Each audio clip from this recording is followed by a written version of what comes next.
प्रभु राम देव भगवान अल्लाह खुदा ईश आदि नाम एक ही शक्ति के हैं। वो कैसा है, कहां है, कैसे मिलता है, किसने देखा है?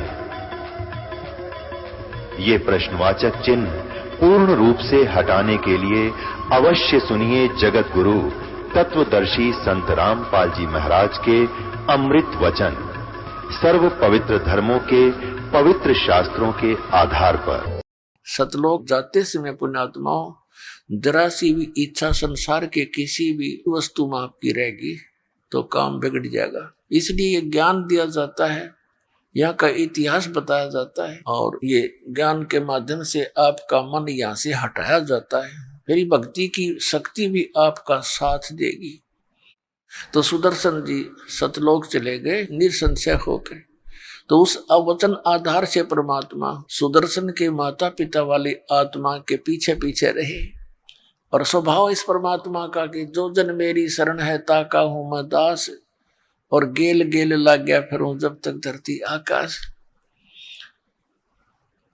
जो बच्चा गऊ की नजर में यूं साईं को संत, और भक्तों के पीछे फिर ये भक्त वत्सल भगवंत। ये जो सुदर्शन जी के माता पिता थे, ये अगले जन्म में ब्राह्मण और ब्राह्मणी हुए। तो कबीर परमेश्वर उनको 3 वर्ष की आयु का बच्चा मिला था। वो निसंतान थे, घर ले गए। जब वो 7 वर्ष के हो गए, 4 वर्ष तक उनके साथ रहे। खूब ममता होगी, मोह हो गया, और वो कहने लगे कि तुम दीक्षा ले लो मेरे से, मैं परमात्मा हूं। तो वो कान्हा पर कटाड़ जाते। बहुत बार ऐसा कहा। जब देखा कि बिल्कुल ये सुनने को तैयार नहीं है तो अंतर ध्यान हो गए परमात्मा। उसके बाद उनके आंखों से ही ओझल हो गए, सामने से एकदम मिले नहीं। तो उनकी इतनी जबरदस्त तरफ बन गई।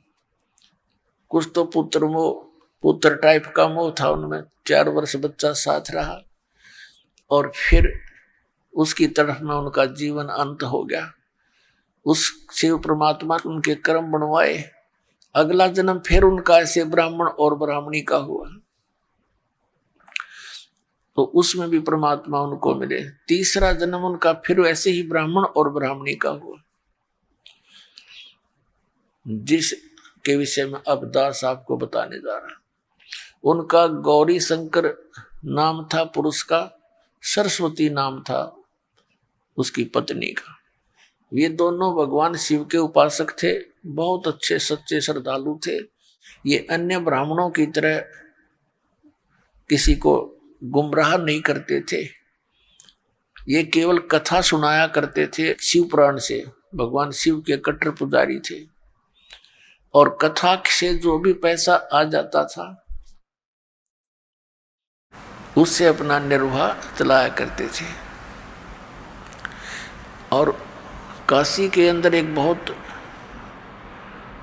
जो है चर्चा का विषय बन गए थे कि बड़ा अच्छी कथा करते हैं, निस्वार्थ करते हैं, कोई पैसा नहीं लेते हैं, और जो दक्षिणा आ जाती है अपने भोजन योग्य रखकर बाकी भंडारा कर देते थे, दान कर देते थे। इससे उनकी बहुत ज़्यादा प्रेस्टीज बनी हुई थी। मुसलमानों ने देखा कि ये गौरी शंकर हिंदू धर्म का सबसे ज़्यादा प्रचार कर रहा है, और उन्होंने ये भी मालूम था कि अन्य ब्राह्मण जो थे, जो गुरु पद पर थे, जो दुनिया को ठगते थे, ठगने का मेल मिसगाइड करके गुरु बने हुए थे। कोई श्राद्ध निकाल रहा था, कोई कर्म कांड करवा था, कोई पेड़ भरवाया करता। तो वो गौरी शंकर से ईर्षा रखते थे। इस बात से मुसलमान परिचित थे। तो मुसलमानों ने जबरदस्ती उस गौरी शंकर और सरस्वती के घर पे अपना जूठा पानी छिड़क दिया पूरे कपड़ों पर, सारे कहनों आवाज लगा लगा के, और उनके मुंह में जबरदस्ती डाल दिया। वो दूसरे जो ब्राह्मण गुरु थे, गुरु पद पर ब्राह्मण थे, आम ब्राह्मण से नहीं लिंक है, जो ब्राह्मण गुरु पद पर थे, उनको पता लगा। उन्होंने खुशी मनाई, सब जगह कह दिया कि गौरी शंकर मुसलमान बन गया है, वो कथा नहीं करने का अधिकारी रहा है, गंगा में स्नान नहीं करेगा और उसके पास कोई नहीं जाएगा, बैन लगा दिया। उनका नाम रख दिया, गौरी शंकर का नाम रख दिया नूर अली मुसलमानों ने, और सरस्वती का नाम रख दिया नियामत। उनको नीरू और नीमा कहने लगे सोरठकट में। अब उनके सामने निर्वाह की समस्या आ गई। पहले तो दक्षिणा आती थी, टाइम पास हो रहा था, तो उन्होंने सिंपल सा बगैर कोई खर्चे का ऐसा धंधा ढूंढना चाहा। तो उन्होंने देखा कपड़ा बुनने लग जाते, किसी ने सलाह दे दी भाई 4 डंडे गाड़ लो और बन गई कारखाना।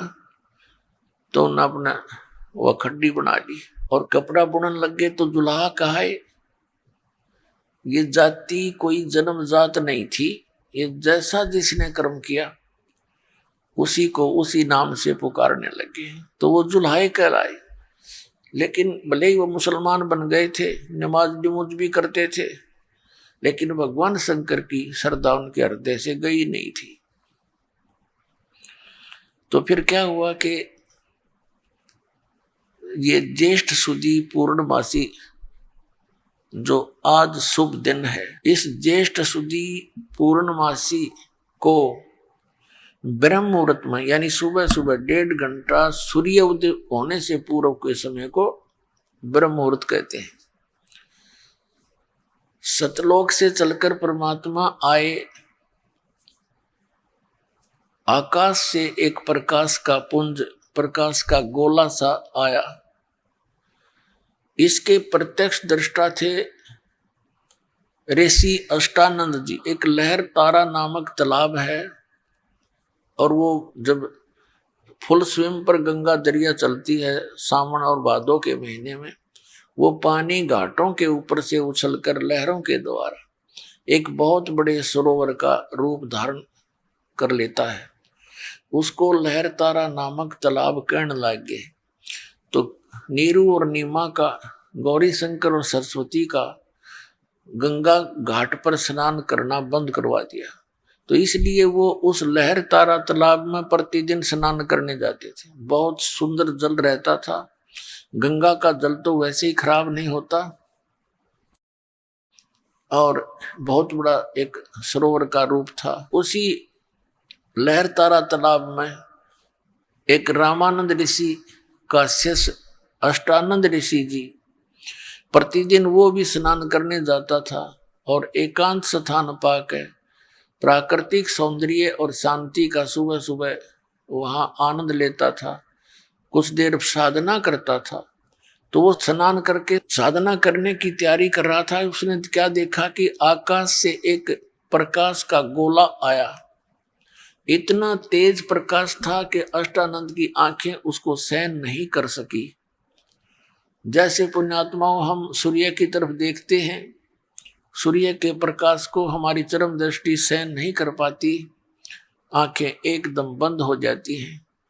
एकदम बंद होती हैं तो सूर्य का जो प्रकाश नहीं दिखाई देता, एक प्रतिबिंब प्रकाश रहित दिखाई देता है, उसका आकार दिखाई देता है। ठीक इसी प्रकार जब अष्टानंद ऋषि ने उस प्रकाश की ओर देखा, उसकी आंखें बंद हो गई। आंखें जब बंद हुई तो क्या देखा कि एक नवजात शिशु का रूप दिखाई दिया, प्रकाश रहित, क्योंकि प्रकाश तो परमात्मा का था ही। तो फिर उसने थोड़ी देर के बाद आंखें खोली तो क्या देखा कि वो प्रकाश लहर तारा तालाब में एक कोने में सिमट गया। अंधेरा था, सूर्योदय होने से 1.5 घंटा पहले अंधेरा होता है। तो उसने सोचा कि ये क्या था भैया, अपने जीवन में प्रथम बार ऐसी घटना देखी है। अपने गुरु स्वामी रामानंद जी से जाकर इसका कारण पूछूंगा। वो तो उठकर चला गया और जाकर अपने गुरुदेव स्वामी रामानंद जी से पूछा कि हे गुरुदेव, आज मेरे साथ ऐसी घटना घटी, ये कोई मेरी भक्ति की उपलब्धि है या कोई मेरा भ्रम है? तब जैसा भी ज्ञान था उस ऋषि स्वामी रामानंद जी ने अपने शिष्य का शंका का समाधान करते हुए ऐसे बोला कि बेटा, जब ऊपर के लोकों से अवतार गण आते हैं, उनके ऐसे ही लक्षण होते हैं, तारा सा टूटता है और वो किसी माँ के गर्भ में आवेंगे और कुछ दिनों में यहाँ काशी में लीला करेंगे। ऊपर के लोगों से कोई अवतार आया है। अब उन्होंने तो इन्हीं भगवानों का ज्ञान था जो माँ से जन्म लेते हैं। इस परमात्मा की तो न सपने में भी जानकारी नहीं थी, जो माँ से जन्म ना लेकर के स्वयं ही आते हैं। उधर से नीरू नीमा प्रतिदिन की तरह वहां स्नान करने जाया करते थे। उस दिन भी चले तो नीमा को पहले दिन कोई रिलेटिव आ गया और उसके साथ उसकी औरतें, तो वहां चर्चा चली रात दिन में शाम को।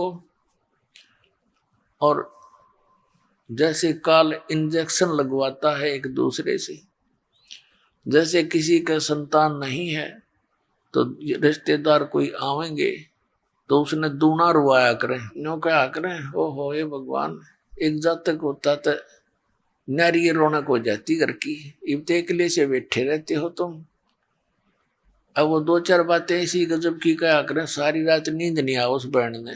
आदमी तो सब्र कर लेता है लेकिन बहन बहुत दूर तक सोचती है। पहले दिन ऐसे उसके इंजेक्शन लग गए किसके, नीमा के। और नीमा और नीरू सुबह सुबह स्नान करने प्रतिदिन जाते थे। वो जाने लगे तो रास्ते में उसके वो बात याद थी, रोने लगी बुरी तरह और कहने लगी कि हे भगवान शिव, क्योंकि वो बेशक मुसलमान बन गए थे, भगवान शिव को नहीं भूले थे। और कहने लगी हे भगवान शंकर जी, आपकी दासी के लिए क्या आपके घर में बालकों की कमी आ गई? हे दाता, आप तो समर्थ हैं, मुझे भी एक खिलौना दे देते, मेरा संसार में साझा हो जाता। अब लोग पता नहीं क्या क्या बात बनाते, हमें बुढ़ापे का सहारा मिल जाता। न्यू कह वह बुरी तरह रोए थी। उसके पति ने कहा नीरू ने कि नीमा, यदि हमारे भाग्य में होता पुत्र या पुत्री संतान तो परमात्मा हमें दे ही देते हैं, हमारे भाग्य में नहीं है। 60 साल की उम्र होगी अरे अपना सब्र कर, देखो कोई बुढ़ापे में उंगली पकड़ने वाला है नहीं। और तू आंखें फोड़ लेगी, आंखें तेरी खराब हो जाएंगी, रो रो के मत रोया कर। बहुत सांत्वना देता हुआ अपना लहर तारा तालाब की तरफ जा रहे हैं। लहर तारा तालाब के ऊपर पहुंच गए। पहले नीमा ने स्नान किया, नीरू बाहर बैठ गया। नीमा स्नान करके बाहर आ गई। नीरू स्नान करने के लिए सरोवर में प्रवेश कर गया। वो स्नान कर रहा था मस्ती से। नीमा कपड़े चेंज करके, कपड़े बदलकर उस कपड़े को धोने के लिए दोबारा किनारे पर गई जिसको बांध कर नहाई थी। तो उसने क्या देखा कि कमल के फूल पर कोई वस्तु हिल रही है। उसने फिर ध्यान से देखा, क्योंकि सुबह रोशनी एकदम हो जाया करती है, या तो अंधेरा ही दिखाई देता है, जब रोशनी होने लगती है बहुत शीघ्र रोशनी सी हो जाती है सूर्य उदय होने से पूर्व। तो उसने ध्यान से देखा कि क्या चीज हिल रही है। पहले तो सोचा कोई सर्प है, कि मेरे पति को ना डस ले, बिल्कुल निकट खड़ा था वो। फिर देखा कि तो कोई बच्चा है, पैर हिला रहा है। अपने पति से कहा कि देखियो जी, कमल के फूल पर एक बालक लेटा हुआ है, इसको उठाना उठाना कहीं डूब ना जावे। अब नीरू स्नान कर रहा है। स्नान करते करते कहता है कि नीमा, तू तो मेंटल हो लीन बालका के मुंह में। अब कितना समझाया तेरे को, तू मानती कती नहीं, तू पागल होएगी। अब तुझे जल में भी बच्चे दिखाई देने लगे। तब नीमा ने कसक के साथ कहा, देखो जी देखो, सचमुच देख देख, तेरे पास ही तो है। तो उसने देखा कि इसकी आवाज में कुछ कसक है, कुछ सच्चाई महसूस हो रही है। तो जिधर वो संकेत कर रही थी उधर देखा ध्यान से, सचमुच बालक है।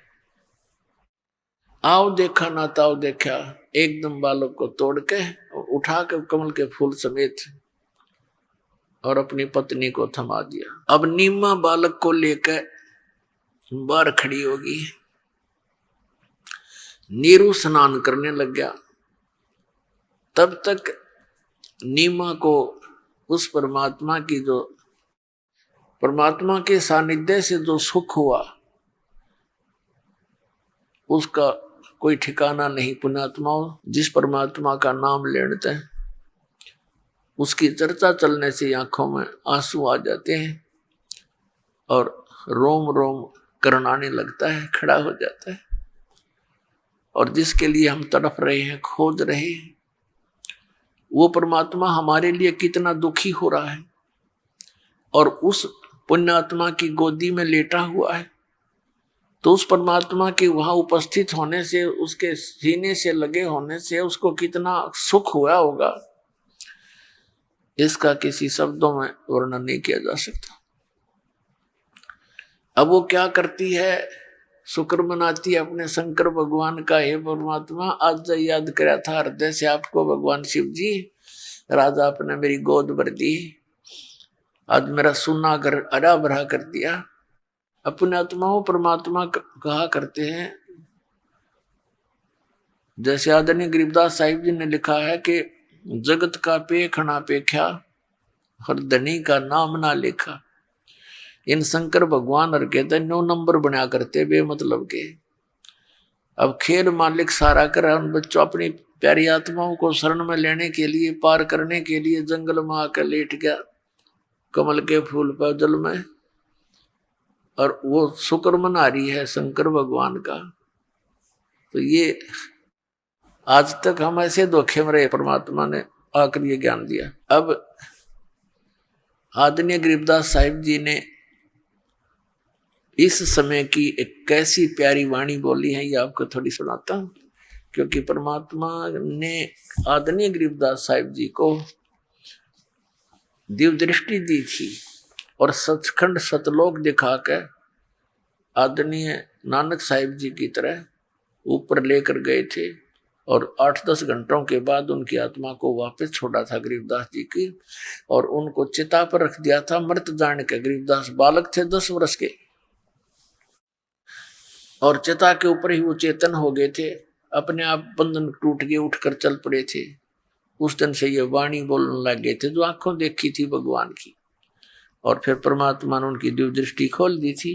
तो क्या बताया, 84 बंधन कटे कीनी कल्प कबीर, भवन 14 लोक सब टूटे जम जंजीर, अंत कोट ब्रह्मांड में बंदी छोड़ कहाए, सो तो एक कबीर है जननी जने नवाए। शब्द स्वरूप साहेब धनी, शब्द से अंध सब माही, बाहर भीतर रम रहा जहां तहां सब ठाई। जल थल पृथ्वी गगन में बाहर भीतर एक, पूर्ण ब्रह्म कबीर हैं अवगत पुरुष अलेख। सेवक हो के उतरे इस पृथ्वी के माही, जीव उदाहरण जगत गुरु बार बार बल जाई। आदरणीय गरीबदास साहिब जी कह रहे हैं कि सेवक हो के उतरे, सतलोक से चलकर आए एक दास बनकर, सेवक बनकर। सेवक बनकर उतरे। यहाँ कबीर दास कहाए कहा करते थे अपने आप को। और पुण्यात्माओं, ये हमारे लिए संकेत और उदाहरण था भगवान का कि यदि तुमने परमात्मा चाहिए, ये संसार की किसी बकवादों की इच्छा मन में ना रखो। टाइम पास करने के लिए जैसी व्यवस्था मालिक करे उसी में संतुष्ट रहे। केवल संसारिक ही डिमांड नहीं रखे, केवल मोक्ष की चाह रखे फाइनल। फिर यहाँ के सुख तो भगवान आप पर दे देगा अपने। परमात्मा कहते हैं, कल्पे कारण कौन है कर सेवा निकाम, और मन इच्छा फल दूंगा जब पड़े मेरे ते काम। अपने आत्मा कितना धनी व्यक्ति है और कितना ही वो चाहे प्रधानमंत्री है और उसका पुत्र कहीं जा रहा है और दुर्घटना में ग्रस्त हो जाता है, मर जाता है, तो वहां उसका रोल कोई नहीं था, वहां भगवान का रोल बचाव है। और उससे हम दूर हो गए तो ये चाहे कितने हम उच्च अधिकारी हों या कितना धनी हो, तो हमें भगवान का यदि सहारा है तो ऐसे समय पर परमात्मा का काम है, वहां धनी का काम है। तो ऐसे भी आपके ऊपर अगर सत भक्ति कर रहे हो, सच्चे दिल से किसी प्रकार की कोई आपत्ति आवेगी तो परमात्मा ने फ्रिक्शन ऑफ सेकंड में कहते पहुंचूंगा क्षण एक में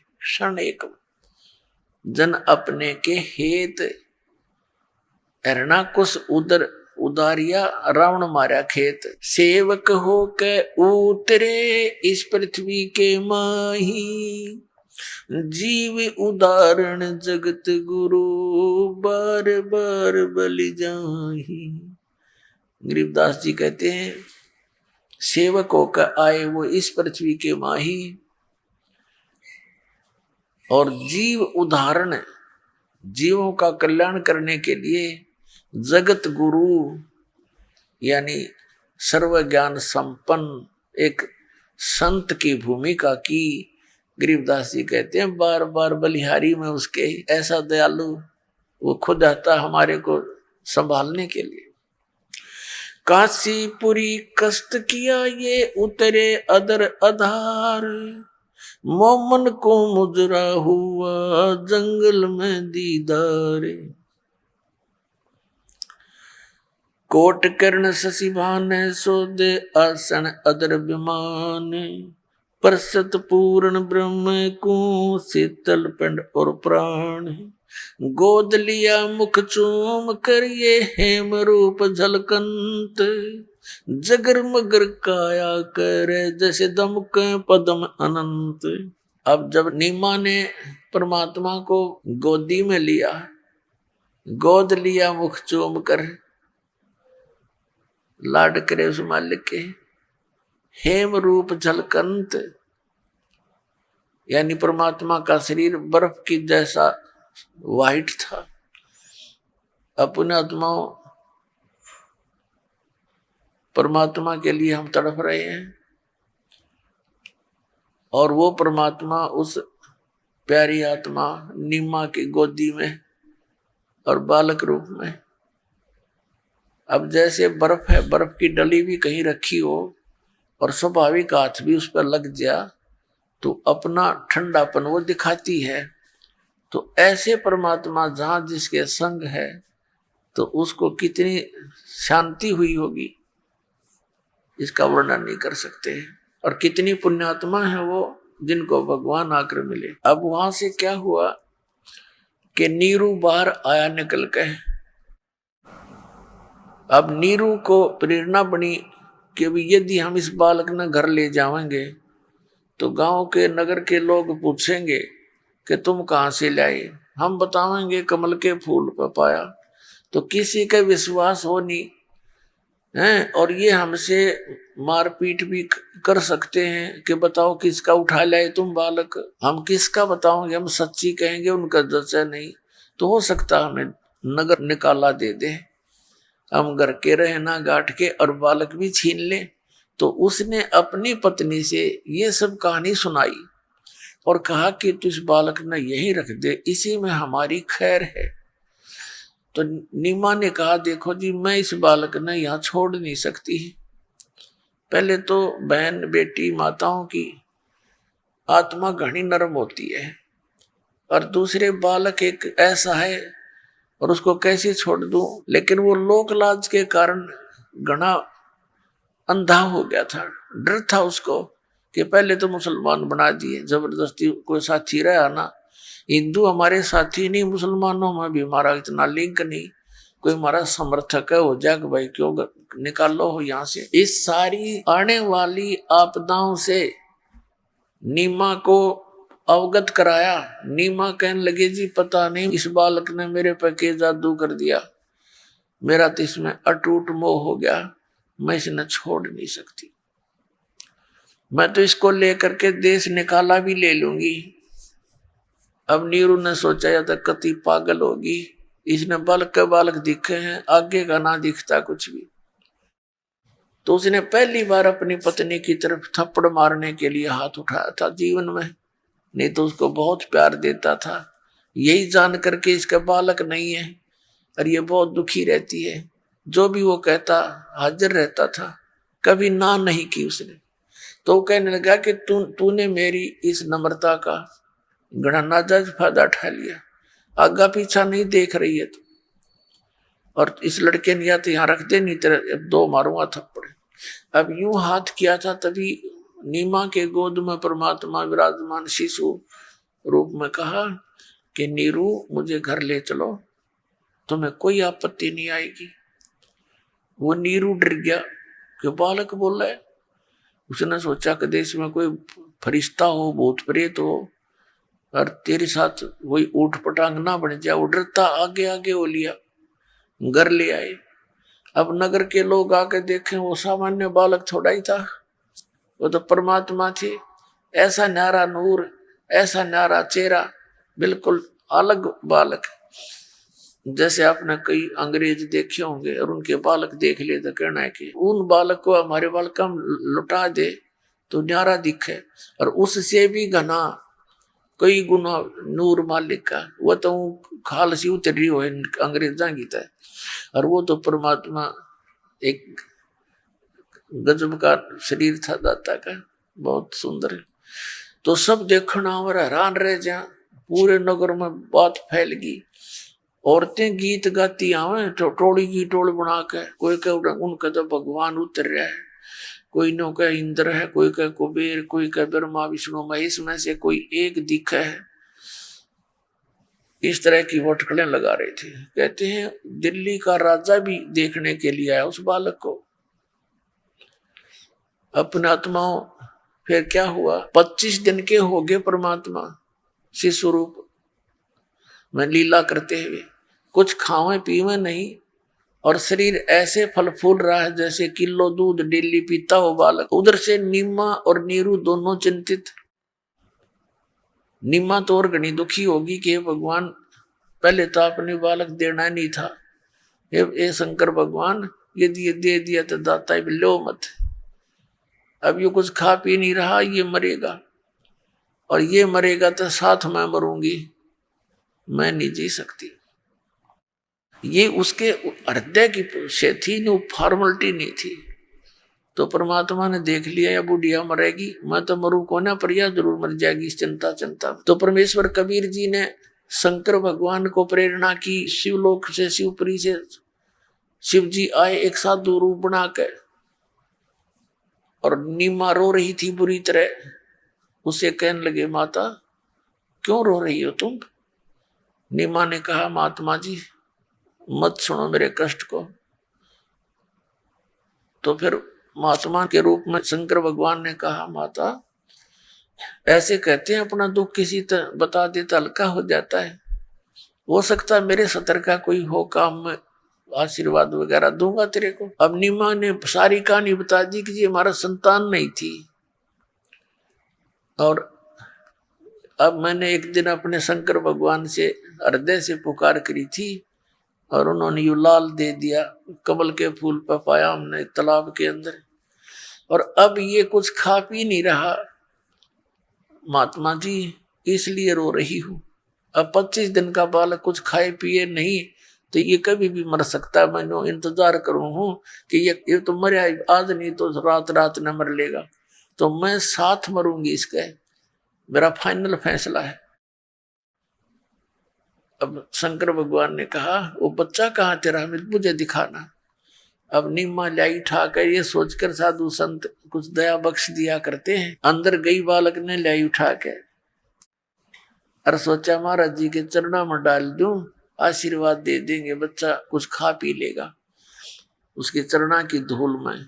ऐसे नो परमात्मा को शिव भगवान जो साधु रूप में खड़े थे उनके चरणों में डालने के लिए नीचे को किया, हाथों से उठ गया परमात्मा, और शंकर भगवान के सिर के लेवल में आकर हवा में डट गया वो बालक रूप परमात्मा। अब नीमा ने सोचा यू महाराज कसूर करामाती है, इसने मेरे बेटे को देखा वहां उड़ा दिया।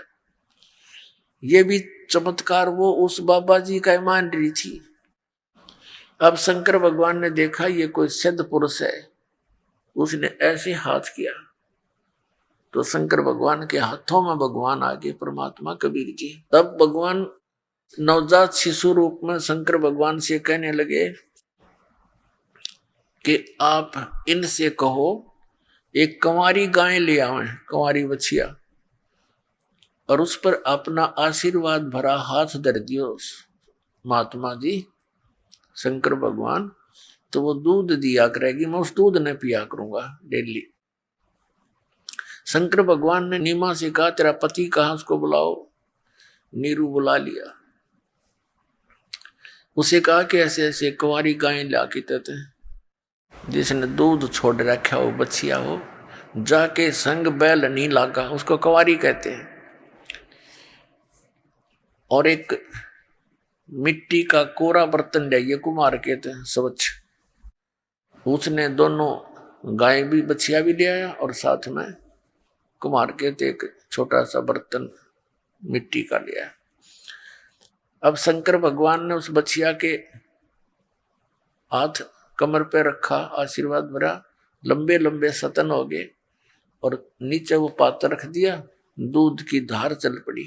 पात्र भरते ही दूध बंद हो गया। बोलो सतगुरुदेव।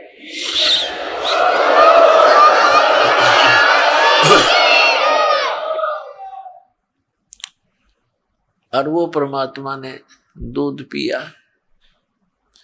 अपने आत्माओं हमने भगवान की पहचान होगी, क्योंकि परमेश्वर ने हमें पहले शिक्षा दी, अक्षर ज्ञान दिया। अभी तक तो ये ब्राह्मण लोग हमने अंडोला बना रहे थे हमारा, इन आप भी पता नहीं था हमारे गुरुओं ने कि सदग्रंथ क्या बताते हैं। और इस भगवान कृष्ण और विष्णु को भगवान बताएंगे, जबकि इनकी जीवनी में लिखा है, ये इनका पिता काल कहता है कि तुम भगवान नहीं हो, तुमने अपने आप को भगवान मान लिया। तो अब आपको प्रमाण देते हैं थोड़ा सा। एक तो ऋग्वेद मंडल नंबर 9 सूक्त नंबर 1 मंत्र नंबर 9 में प्रमाण है कि परमात्मा जब शिशु रूप धार के प्रकट होता है, सतलोक से चलकर आता है, कुछ समय संसार में रहकर एक जन साधारण की जैसी क्रियाएं करता है, एक जन साधन जैसे कर्म करके अपना निर्वाह करके एक उदाहरण पेश करता है। तो उस समय जब वो शिशु रूप धारण करके प्रकट होता है, उसकी परवरिश की लीला कुंवारी गायों के द्वारा होती है। अपनात्मा वेद परमात्मा का इतिहास है, परमात्मा की का विधान है, और भगवान क्या करता है, कैसा है, कहाँ रहता है, कैसे मिलता है, ये उन सदग्रंथों में वर्णित है, जिनको हम एक बहुत ही प्रमाणित ग्रंथ मानते हैं। और उन्हीं में जो प्रमाण मिल जाता है तो एक बुद्धिमान व्यक्ति आसानी से जान लेता है कि परमात्मा कौन है। इसलिए इस शिक्षा से हम इन सदग्रंथों को स्वयं देखने जोगे हो गए, समझने जोगे हो गए, और अब समझ कर भगवान को हम प्राप्त कर लेंगे। पहले आपको दिखाते हैं, कबीर सागर में 600 वर्ष पहले आदरणीय धर्मदास साहिब जी ने परमात्मा की लीला को लिपिबद्ध किया था। उनकी द्वारा बोली गई वाणी, उनके द्वारा की गई लीलाएं, जैसे भाई बाले वाली जन्म साखी में आदरणीय नानक साहिब जी के जो लीलाएं थी वो बालाजी ने लिखी।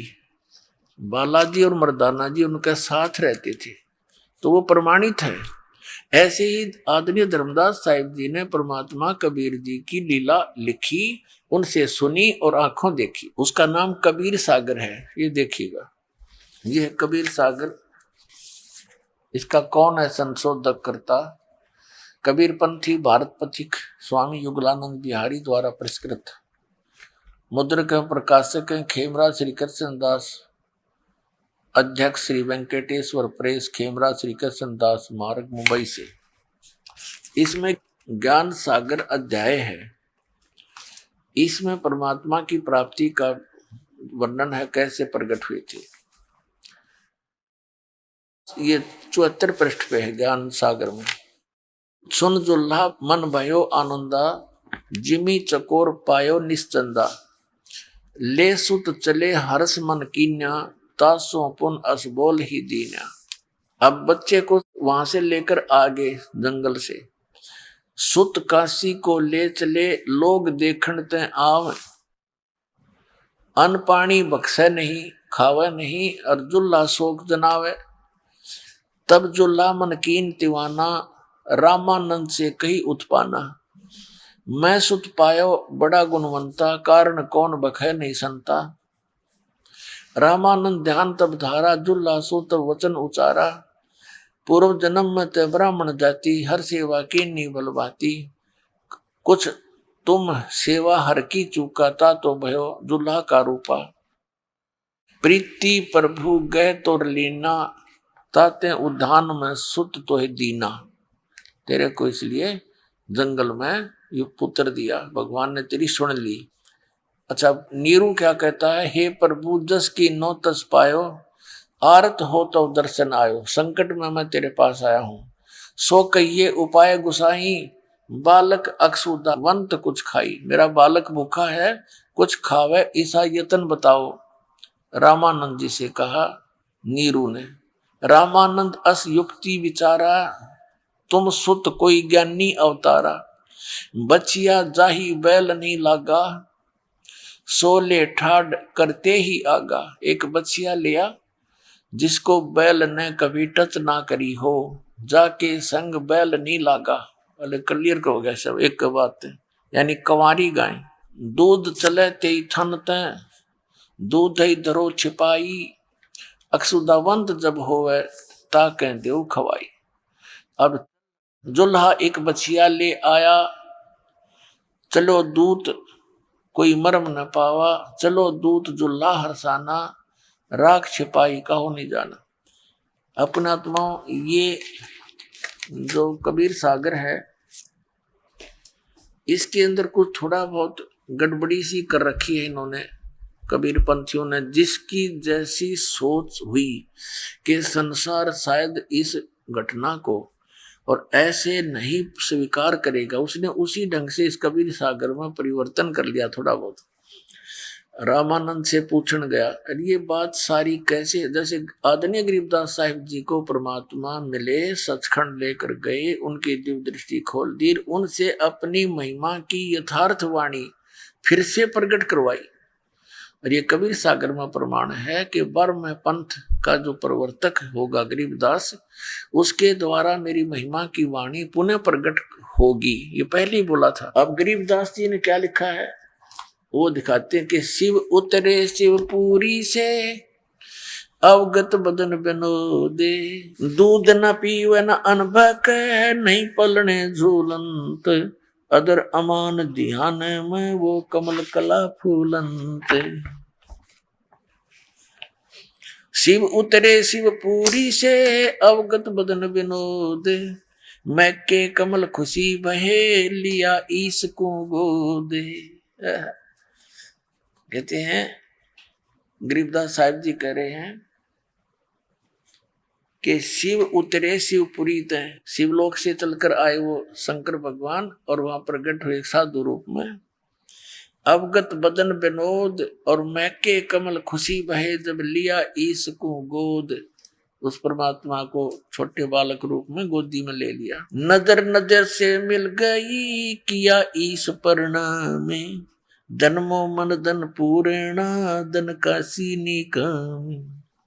7 बार चर्चा करी, वो बोले बालक बहन, शिव को कर मस्तक रख्या, ल्या मोमन एक दैन। कहते हैं 25 दिन के बालक रूप में परमात्मा ने साधु रूप में खड़े शंकर भगवान से कहते हैं 7 बार चर्चा करी उन नीरू नीमा के सामने। तो नीरू और नीमा ये सोच रहे थे कि ये लड़का जो बोल रहा है हमारा, ये भी बाबा जी की रजाई से, ये बड़ा करामात वाला है। और कहते समर्थ अपनी महिमा की भूख नहीं रखता, वो तो समर्थ है, उसने जरूरत ही नहीं अपनी महिमा कहने और कवाने की। और ये महिमा भी शंकर भगवान को दे दी कि तो उस बछिया पर हाथ रख दिए, वह दूध देगी। एक तो परमात्मा ने ऊंचा था कि आस्था बनी रहे भगवान की मेरे बच्चों में, और जिस कारण से परमात्मा ये लीला कर रहे थे। अन ब्यावर को दूहत है दूध दिया तत्काल, अन ब्यावर कंवारी, अन ब्यावर को दूहत है दूध दिया तत्काल, पीवे बालक ब्रह्म गति तासिव भय दयाल। अब हमने यहां से इतना ही लेना था, अब आपको आगे इसका वर्बली सुनाते हैं लीला परमात्मा की। अब क्या हुआ, जब ये परमात्मा थोड़े से बड़े हुए, फिर इसका नाम रखने के लिए आए परमात्मा का। जैसे काजी आए, मुल्ला आए, पहले तो ब्राह्मण आए, क्यों ताजा ताजा मुसलमान बन रहा था। पंडित जब आकर बैठे हम नाम रखेंगे, लालच पैसे का, फिर वो मुल्ला काजी आ गए। मुल्ला काजी आ गए तो ब्राह्मण एक कोण में बैठ गए, क्योंकि मुसलमानों का दबदबा घना था।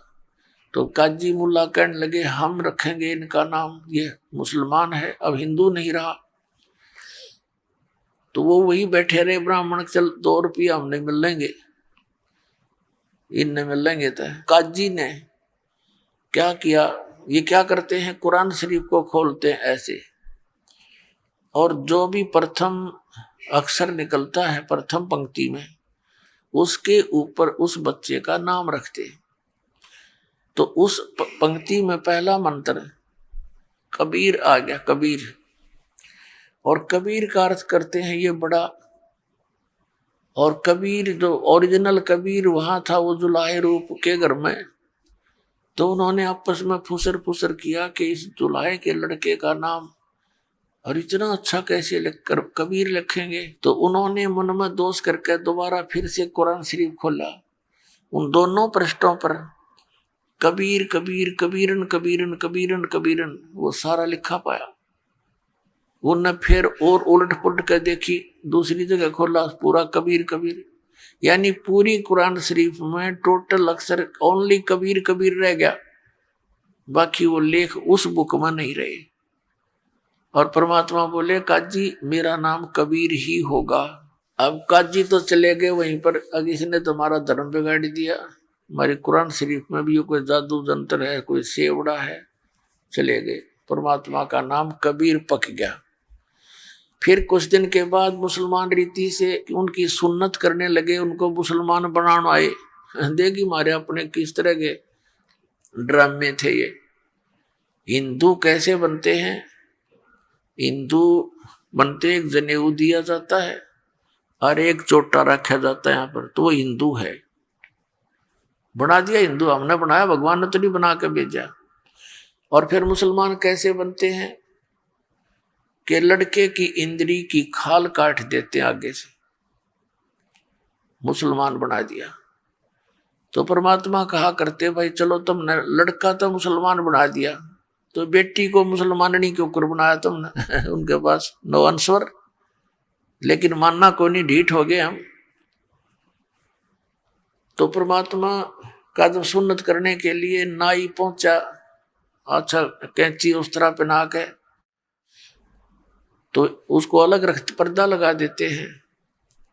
तो क्या देखा उसने, परमात्मा ने 5 लिंग दिखा दिए उसको। नाई का तो पसीने आ गए, हाथ में छूट गई वह कैंची कैंची, और बुखार गया चढ़े। पूछने लगे क्या बात है, अब पता नहीं क्या बात है, वो डर गया एकदम इतना। तो आके देखा उन्होंने कि उनके तो भाई ऐसे ऐसे 5 लिंग हैं। तो परमात्मा बोले ले कर ले, एक न करिए कदे सारा न कर दे। वो डर गया नाई, अगर सुन्नत एक की करोगे तुम, बाकी मैं जो भी हिंदू मुसलमान जैसा बना रहूंगा। तो ये आवाज सुन के और उसको ये लीला देखकर नाई का तो बुखार हो गया, नहीं किया। और परमात्मा फिर सिंह अपना सिंपल वे में जैसे बालक रूप में आ गए। इस प्रकार जब परमात्मा 5 वर्ष के हो गए, 5 वर्ष की आयु से ही वो बड़े बड़े विद्वानों के छक्के छुड़ा दिया करते थे, क्योंकि तो मालिक थे। अरे ये ब्राह्मण, ये नकली गुरु हमारे, ब्राह्मण कोई जाति से लिंक नहीं है पुण्यात्माओं। ब्राह्मण वही है जो गुरु पद पर विराजमान शिक्षक, टीचर, ये हमारे आध्यात्मिक टीचर थे। लेकिन जो गुरु पद पर विराजमान है उन ब्राह्मणों के लिए, जैसे ऋषि हैं, महर्षि हैं, ये ब्राह्मण, एक जनसाधारण ब्राह्मण नहीं गिना जाता। उदाहरण के लिए मेरे पूज्य गुरुदेव जी इस परंपरागत ब्राह्मण जाति से थे, और मेरे दादा गुरु जी जाट जाति से थे, गांव छावला दिल्ली के। और मेरे गुरुदेव ब्राह्मण होते हुए कहा करते, मैं ब्राह्मण नहीं भाई, मैं वो कर्म नहीं करता जो ब्राह्मण किया करते हैं। हम तो खेती करते थे, किसान थे, ब्राह्मण वर्ण में जन्म जरूर था मेरा। हम तो संत हैं। और मेरे दादा गुरुजी जो जाट जाति में थे और फिर काशी विद्यापीठ से पढ़कर 4 विषय के आचार्य बन गए थे, तो वो उनको पंडित चिदानंद जी कहा करते थे। तहसील खुरखोदा, जिला सोनीपत के अंदर एक छोटा सा गांव गोपालपुर है, उसके अंदर हमारे दादा गुरुजी का आश्रम बना हुआ है। उस पर लिखा है पंडित चिदानंद आश्रम। अब जाट होते हुए वो तो पंडित कवाए, और पंडित होते हुए हमारे गुरुदेव वो एक संत कवाए। तो ये इस तरह जो महापुरुष होते हैं वो उसी लक्षणों को ग्रहण करते हैं जो हमारे होते हैं। तो वो ब्राह्मण होते हुए भी अपने आप को ब्राह्मण नहीं कहा करते, संत कहते थे। और एक जाट होते हुए वो पंडित जी को आगे। तो दास का उद्देश्य यही है कि उन ब्राह्मणों के ऊपर को उल्हाने दिए जा रहे हैं जिन्होंने हमारे साथ आज तक यो बेईमाना कर रखा था, सदग्रंथों को जानते नहीं थे और मैं ऋषि पाक रहे थे। हमारे पूर्वजों को सबको मिसगाइड किया, शास्त्र विधि त्याग का मनमाना आचरण करवा कर भूत बना दिए। भूत बने पाछे फिर उनके श्राद्ध खान लगे, न तो रोजी रोटी का धंधा बना लिया। तो कहने का भाव ये है पुण्यात्माओं, इस आध्यात्मिक मार्ग को एक सही दिशा देने के लिए स्वयं परमेश्वर ही आते हैं। और अब तो पुण्यात्माओं आपने कबीर सागर में देखा, परमात्मा ने कुंवारी गाय का दूध पिया। अब दिखाएंगे वेद में, जब वेद में भी यही लिखा कि भगवान ऐसी लीला करता है तो फिर परमात्मा पहचानने में 1 सेकंड लगेगी। Who is God? जिसने ये लीला करी हो वही गॉड। ये देखिए ऋग्वेद मंडल नंबर 9, और ये इन आर्य समाजियों द्वारा ही अनुवादित है। ये देखिएगा ऋग्वेद मंडल 9-10 है। ये कहाँ से प्रकाशित है? प्रकाशक है सार्वदेशिक आर्य प्रतिनिधि सभा, महर्षि दयानंद भवन, रामलीला मैदान, नई दिल्ली। ये इनके फैक्स और फोन नंबर है। कहाँ से मुद्रित है? Prince offset printers, 1510 Pataudi house, Daryaganj, नई दिल्ली से। अब ऋग्वेद मंडल नंबर 9 और सूक्त नंबर 1 का 9 नंबर दिखाने से पहले थोड़ा सा आपको और ये बनाना पड़ेगा। ये देखिएगा, ये 9वां मंडल है और ये प्रथम सूक्त है और इसका प्रथम मंत्र यहाँ देखिए, इसमें लिखा है हे परमात्मन, यानी परमात्मा की महिमा है ये। फिर यहाँ देखिएगा दूसरे मंत्र में, ऋग्वेद मंडल नंबर 9 सूक्त 1 मंत्र 2 में हे परमात्मन आप, मंत्र 3 में हे परमात्मन आप, मंत्र 4 में हे परमात्मन, मंत्र 5 में हे परमात्मन, और मंत्र 6 में हे परमात्मन। इन मंत्र 7 में इनका याद आ गया कि आगे तो परमात्मा को साकार बता रखा है, तो इनकी भाषा बदल गई यार समाज के इन आचार्यों की। इन्होंने बात को उलझाना शुरू कर दिया। पहले तो परमात्मा हे परमात्मा, परमात्मा की महिमा सुना रहे हैं, और वहां लिखना शुरू कर दिया उस पुरुष को कि कोई न्यू ना सोचेगा ये तो किसी व्यक्ति के बारे में बोल रखा होगा, भगवान के विषय में नहीं। जबकि अब आपको दिखाते हैं दानंद के द्वारा अनुवादित यजुर्वेद में पुरुष माने पूर्ण परमात्मा। ये देखिएगा यजुर्वेद, ये महर्षि दानंद द्वारा अनुवादित है। ये देखिएगा, प्रकाशक है सार्वदेशिक कार्य प्रतिनिधि सभा 2/5, महर्षि दानंद भवन, रामलीला मैदान, नई दिल्ली। महर्षि दयानंद सरस्वती द्वारा ये अनुवादित है और मुद्रक है Prince offset printers 1510 Pataudi house, Daryaganj, नई दिल्ली से।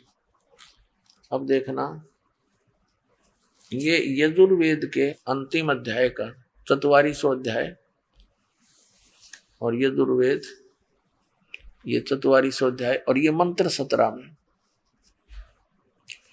इसमें ये पुरुष शब्द है, पुरुष मूल पाठ में पुरुष है। इसका अनुवाद किया महर्षि दानंद ने। हे मनुष्य, जिस ज्योत स्वरूपी रक्षक मुझ से अविनाशी यथार्थ कारण के आच्छादित मुख के तुल्य उत्तम अंग का प्रकाश किया जाता है, जो वह प्राण व सूर्य मंडल में पुरुष है माने पुरुष है, पूर्ण परमात्मा है, यानी पुरुष है माने पूर्ण परमात्मा। ठीक, हम फिर वापस आते हैं उसी ऋग्वेद में। अब ये फिर से ऋग्वेद उठा लिया दास ने, ये आपके समक्ष है। और अब हम यहाँ तक आ गए थे इसको पढ़ते हुए, ऋग्वेद मंडल नंबर 9 सूक्त 1 मंत्र 6 तक तो इन्होंने परमात्मा परमात्मा लिख दिया, और 7वें मंत्र में इन्होंने लिखना शुरू कर दिया उस पुरुष को। देखो यहाँ लिखना था उस पूर्ण परमात्मा को, फिर 8 में भी इन्होंने उस पुरुष को लिखना शुरू कर दिया। हम इसको मानेंगे उस परमात्मा को, ठीक है। उग्र गतियां प्रेरणा करती हैं, यानी ऐसी स्थिति आ जाती है जब सब जगह हाहाकार मच जाता है, लोगों में बुराई घर कर जाती है, कोई भी जो है नेक व्यक्ति नहीं रहता है, हाहाकार मच जाती है, सबके अंदर एक माया जोड़ने की दौड़ बढ़ जाती है और धर्म से लोगों की आस्था उठने ही वाली होती है। ऐसी उग्र गतियां, ऐसी उग्र स्थिति जब उत्पन्न हो जाती है संसार में, तो परमात्मा आते हैं। इसका अर्थ ये है, देखिएगा, उस पुरुष को, उस परमात्मा को उग्र गतियां प्रेरणा करती हैं और भासमान शरीर को, यानी तेजोमय शरीर को, सुंदर शरीर को वह पुरुष, वह परमात्मा प्राप्त होता है। पुरुष, पुरुष माने परमात्मा, ठीक है। आगे देखो, इसका शेष यहाँ अनुवाद है। और जिसमें 3 प्रकार से दूसरों का वारण करने वाला मधुमेह शरीर मिलता है, यानी वो परमात्मा हमारे 3 प्रकार के शरीर को स्थिति बना करके हमें संभालता है, धारण पोषण करता है, हमारी परवरिश करता है, संभालता है। एक रूप में तो परमात्मा सतलोक में रहते हैं, जिसमें करोड़ सूर्य मिला दे, करोड़ चंद्रमा, एक रोमकूप की इतनी रोशनी है, इससे भी ज्यादा। और दूसरी लीला करते हैं वो शिशु रूप धारण करके प्रत्येक युग में ऐसे लीला करते हैं। एक सरोवर के अंदर कमल के फूल पर विराजमान होते हैं, वहां से कोई निसंतान दंपति उठा ले जाता है, फिर इसी तरह कुंवारी गाय से दूध पीते हैं और बड़े होते हैं, फिर अपना तत्व ज्ञान प्रचार करते हैं। और तीसरा वो ऐसा करते हैं, कहीं पर भी साधु संत रूप बनाकर जिंदा महात्मा का या ऋषि का कहीं प्रकट होकर के अपने प्रचार कर देते हैं, किसी को आशीर्वाद देकर उनका कल्याण करते हैं और अपोक्षी आत्माओं को सचखंड ले जाकर वापस छोड़ते हैं ताकि वो भगवान के गवाह बन सके। ऐसी लीला करते हैं। तो ये उनमें से एक लीला जो शिशु रूप धारण करके करते हैं, तो ऋग्वेद मंडल नंबर 9 सूक्त 1 मंत्र 8 में आपने देख लिया कि वो परमात्मा एक सुंदर शरीर धारण करता है और उग्र गतियां उसको प्रेरणा करती, तब वो शिशु रूप धारण करके आता। जब शिशु रूप में प्रगट परमात्मा के परवरिश की लीला कुंवारी गायों से होती है, ये हमारे वेद प्रमाण कर रहे हैं। देखिएगा, ऋग्वेद मंडल नंबर 9 सूक्त 1 मंत्र 8 आपने पढ़ लिया, अब 9वां पढ़ेंगे। ये 9वां है, इसमें ये शिशु रूप है, शिशु शब्द है, शिशु। धेनव है गाय, धेनव है गाय, गौवे, अब इसका यहां देखते हैं, उस सोम माने, देखो सोम स्वभाव वाले पुरुष लिख दिया। अब यहीं पर ये खुद लिख रहा है सोम माने, ये पहले ही मंत्र में यही अनुवाद करता, सोम माने हे परमात्मन, सोम माने हे सोम स्वभाव परमात्मन, यानी सोम माने परमात्मा, और यहां लिख दिया पुरुष। ये देखो इनका याद आ गई कि दानन तो निराकार बताया करता, कर दो उड़द पुड़द। वो कहते हैं चोर चुरावे तुम बड़ा और गड्ढे पानी में, वो गड्ढे हुआ ऊपर आवे न सच्चाई छनी ना। इन्होंने खूब तूबा गार्डन की सोची है, सच्चाई को दबाने की चेष्टा की है, लेकिन ये दबा नहीं सके। ये देखो उस सोम स्वभाव वाले पुरुष को, यानी उस अमर परमात्मा को, उस पूर्ण परमात्मा को, जो शिशुम यानी शिशु रूप धारण करके प्रकट होता है। इसका अर्थ ये है, इन्होंने क्या लिखा है कि उस सोम स्वभाव वाले पुरुष को शिशुम का अर्थ लिख दिया कुमार अवस्था में ही सब प्रकार से अहिंसनीय गौवें तृप्त करती हैं। अभी माने पूर्ण रूप से, सब प्रकार से लिख ही रहे अनुवाद। अधन्या का अर्थ होता अपनी हमारी देसी भाषा लोकल लैंग्वेज के अंदर, अधन्या माने बिना दनाई, बिना दनाई जिसको सांड ने बैल ने टच ना कर रखा हो। अभी अधन्या माने कति कंवारी, अधन्या तो है बिना दनाई, वह चाहे एक दो बार ब्याह पी रही हो गाय, नए दूध ना हुए तो उसको बिना दनाई का आकर के बिना दनाई है भी है। और अभी अधन्या का अर्थ है पूर्ण रूप से कंवारी, अभी अधन्या माने कति कंवारी गौवें। अब देखो उस सोम यानी उस अमर परमात्मा को जो शिशु रूप धारण करके प्रकट होता है, अभी माने सब पूर्ण रूप से, अधन्या माने अहिंसनीय यानी बिना दनाई यानी कति अनटच्ड, और देनव माने गौवें, देनव माने गौवें तृप्त करती हैं।